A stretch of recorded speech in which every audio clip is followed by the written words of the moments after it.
નમસ્કાર. 3 phase motor એટલે કે શક્તિનો પાવર હાઉસ. પણ આ જબરદસ્ત તાકાતને કાબૂમાં કેવી રીતે લેવી? બસ એ જ કળા અને વિજ્ઞાન આજે આપણે સમજવાના છીએ. આ વિશ્લેષણ ખાસ ટેકનિશિયન અને સ્ટુડન્ટ્સ માટે છે, જેમાં આપણે સ્ટાર્ટર, કંટ્રોલ સર્કિટ અને મોટરની સુરક્ષાના મૂળભૂત સિદ્ધાંતોને એકદમ સરળ રીતે સમજીશું. તો ચાલો શરૂ કરીએ. સારું, ચાલો એકદમ બેઝિક સવાલથી શરૂ કરીએ. આટલી બધી પાવરફુલ મોટરને ચાલુ કરવા માટે ખાલી એક સ્વિચ કેમ પૂરતી નથી? આ સ્ટાર્ટરની શી જરૂર છે? એવું લાગે કે બસ એક બટન દબાવો અને કામ થઈ ગયું, બરાબર ને? પણ ના. જો કોઈ મોટી મોટરને સીધી જ ચાલુ કરી દો ને, તો સમજો કે તમે એક મોટા જોખમને નોતરું આપી રહ્યા છો. પણ એવું તો શું જોખમ છે? અહીં જુઓ, આ ચાર્ટ બધી જ કહાણી કહી દે છે. જ્યારે કોઈ 3 ફેઝ મોટર ચાલુ થાય છે ને, ત્યારે ક્યારેક થોડીક જ સેકન્ડ માટે એ એના નોર્મલ કરંટ કરતાં 5 થી 7 ગણો વધારે કરંટ ખેંચે છે. આને કહેવાય છે ઇનરશ કરંટ. હવે વિચારો, આટલો મોટો કરંટનો ઝટકો એ મોટરના વાઇન્ડિંગને તો સળગાવી જ શકે છે, પણ આખી પાવર લાઇનમાં વોલ્ટેજ પણ ડાઉન કરી દે છે. આ ખરેખર એક મોટી સમસ્યા છે. તો સવાલ એ છે કે શરૂઆતના આ જબરદસ્ત કરંટને કાબૂમાં લાવીશું કઈ રીતે? અને એનો જવાબ છે મોટર સ્ટાર્ટર. યાદ રાખજો, આ ખાલી કોઈ ઓન ઓફ સ્વિચ નથી, પણ એ મોટર માટેનું એક સુરક્ષા કવચ છે. એનું મુખ્ય કામ જ આ શરૂઆતના ઉછાળાને કંટ્રોલ કરવાનું છે. હવે સ્ટાર્ટરના ઘણા પ્રકાર છે, પણ આપણે 2 સૌથી કોમન અને મહત્વના સ્ટાર્ટર પર ધ્યાન આપીશું. પહેલું છે ડાયરેક્ટ ઓનલાઇન, જેને ટૂંકમાં DOL કહેવાય છે. એકદમ સીધું અને સરળ. અને બીજું છે સ્ટાર ડેલ્ટા સ્ટાર્ટર, જે થોડું વધારે સ્માર્ટ અને એડવાન્સ છે. સારું, તો પહેલા DOL સ્ટાર્ટરને સમજીએ. એનું કામકાજ એકદમ સીધું સાદું છે. તમે આ ફ્લોમાં જોઈ શકો છો. એ સીધો મેઇન લાઇનમાંથી પાવર લે છે અને ડાયરેક્ટ મોટરને આપી દે છે.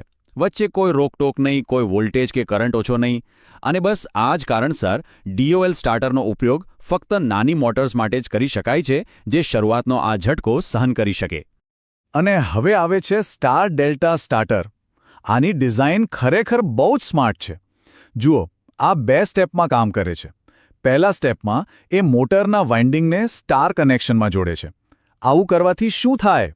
વોલ્ટેજ અને કરંટ લગભગ 58% જેટલા ઘટી જાય છે, એટલે મોટરને એકદમ સ્મૂથ અને હળવી શરૂઆત મળે છે. પછી જેવી મોટર 75-80% સ્પીડ પકડી લે, એટલે એક ટાઈમર ઓટોમેટિકલી કનેક્શનને ડેલ્ટામાં ફેરવી નાખે છે. અને બસ મોટરને મળે છે ફૂલ પાવર. ઓકે, તો મોટર કેવી રીતે સ્ટાર્ટ થાય છે એ તો આપણે સમજી લીધું, પણ એને ઓપરેટ કોણ કરે છે? એને કમાન્ડ કોણ આપે છે? બસ અહીંથી જ 2 અલગ-અલગ પણ એકબીજા સાથે જોડાયેલી સર્કિટનો રૂલ શરૂ થાય છે. એક છે પાવર સર્કિટ અને બીજી છે કંટ્રોલ સર્કિટ. આને સમજવા માટે એક મસ્ત ઉદાહરણ છે. સમજો કે આ મગજ અને શરીર જેવું છે. પાવર સર્કિટ, જેમાં આપણી મોટી મોટર આવેલી છે, એ છે શરીર એટલે કે શક્તિ. એનું કામ છે ભારે કરંટને હેન્ડલ કરવાનું. જ્યારે કંટ્રોલ સર્કિટ, જેમાં પેલા નાના પુશ બટન અને રિલે હોય છે, એ છે મગજ. એનું કામ છે ઓછા પાવર પર નિર્ણયો લેવાનું અને શરીરને કમાન્ડ આપવાનું. ચાલો આ ટેબલ પર એક નજર નાખીએ. આનાથી બંને વચ્ચેનો તફાવત એકદમ ક્લિયર થઈ જશે. જુઓ, પાવર સર્કિટનું કામ છે મોટર સુધી મુખ્ય પાવર પહોંચાડવાનું. એટલે સ્વાભાવિક છે કે એમાં હાઈ કરંટ માટે જાડા વાયર વપરાય. બીજી બાજુ કંટ્રોલ સર્કિટનું કામ તો ખાલી કોન્ટેક્ટરને ઓપરેટ કરવાનું છે. એટલે એમાં ઓછા કરંટ માટે પાતળા વાયરથી પણ ચાલી જાય. એ જ રીતે બંનેના કમ્પોનન્ટ્સ પણ અલગ છે. પાવર સર્કિટમાં તમને મેઇન સ્વિચ અને કોન્ટેક્ટર જેવી ભારે વસ્તુઓ જોવા મળશે, જ્યારે કંટ્રોલ સર્કિટમાં નાના પુશ બટન અને ટાઈમર જેવા નાજુક ઘટકો હોય છે. સારું, તો હવે આ મગજ એટલે કે કંટ્રોલ સર્કિટની અંદર શું ચાલે છે એ જોઈએ. કઈ રીતે એવું બને છે કે આપણે ખાલી એક પુશ બટન દબાઈએ અને મોટર સતત ચાલતી રહે છે? એની પાછળનું લોજિક શું છે? ચાલો આખી પ્રોસેસને સ્ટેપ બાય સ્ટેપ સમજીએ. બહુ જ રસપ્રદ છે.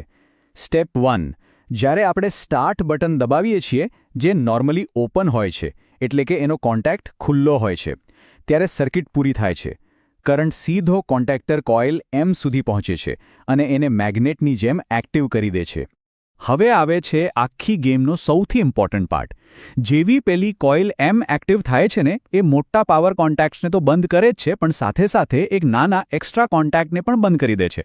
આ નાના કોન્ટેક્ટને કહેવાય છે હોલ્ડિંગ કોન્ટેક્ટ, અને એ સ્ટાર્ટ બટનની પેરેલલમાં એટલે કે સમાંતરમાં એક બાયપાસ રસ્તો બનાવી દે છે. અને બસ આ જ છે આખો જાદુ. સ્ટેપ 3. હવે જેવું આપણે સ્ટાર્ટ બટન પરથી આંગળી હટાવી લઈએ તો પણ સર્કિટ બંધ નથી થતી. કેમ? કારણ કે હવે કરંટને વહેવા માટે પેલો બાયપાસ રસ્તો મળી ગયો છે, એટલે કે હોલ્ડિંગ કોન્ટેક્ટનો રસ્તો. કરંટ ત્યાંથી થઈને કોઇલ સુધી પહોંચતો જ રહે છે અને મોટર ચાલુ જ રહે છે. આ સિસ્ટમને ટેકનિકલ ભાષામાં લેચિંગ સર્કિટ કહેવાય છે. પણ માની લો કે એક જ મોટરને 2-3 અલગ-અલગ જગ્યાએથી ચાલુ બંધ કરવી છે, તો શું કરવાનું? એનો નિયમ એકદમ સિમ્પલ છે. જેટલા પણ સ્ટોપ બટન છે, જે નોર્મલી ક્લોઝડ હોય છે, એ બધાને એક લાઇનમાં એટલે કે સિરીઝમાં જોડી દેવાના. એટલે ગમે તે એક બટન દબાવો, સર્કિટ તૂટી જશે. અને જેટલા પણ સ્ટાર્ટ બટન છે, એ બધાને સમાંતર એટલે કે પેરેલલમાં જોડવાના. એટલે ગમે તે એક બટન દબાવવાથી સર્કિટ ચાલુ થઈ જશે. સિમ્પલ. સારું, તો આપણે મોટરને ચાલુ કરવાનું અને કંટ્રોલ કરવાનું તો શીખી લીધું, પણ એની સુરક્ષાનું શું? એ પણ એટલું જ જરૂરી છે. કારણ કે જો કંઈક ગડબડ થઈ તો એ મોટર, સર્કિટ અને જે વ્યક્તિ એને ઓપરેટ કરે છે એ બધા માટે ખતરનાક સાબિત થઈ શકે છે. મોટરની સુરક્ષા માટે આમ તો 2 બોડીગાર્ડ હોય છે. એક છે ઓવરલોડ રિલે એટલે કે OLR અને બીજો છે ફ્યુઝ. બંનેનું કામ પ્રોટેક્શન આપવાનું જ છે, પણ બંને અલગ-અલગ દુશ્મનો સામે લડે છે. એક ધીમા ઝેર સામે રક્ષણ આપે છે તો બીજો અચાનક હુમલા સામે. ચાલો બંનેની ડ્યુટીને બરાબર સમજીએ. ઓવરલોડ રિલે એટલે કે OLR મોટરને ઓવરલોડિંગથી બચાવે છે.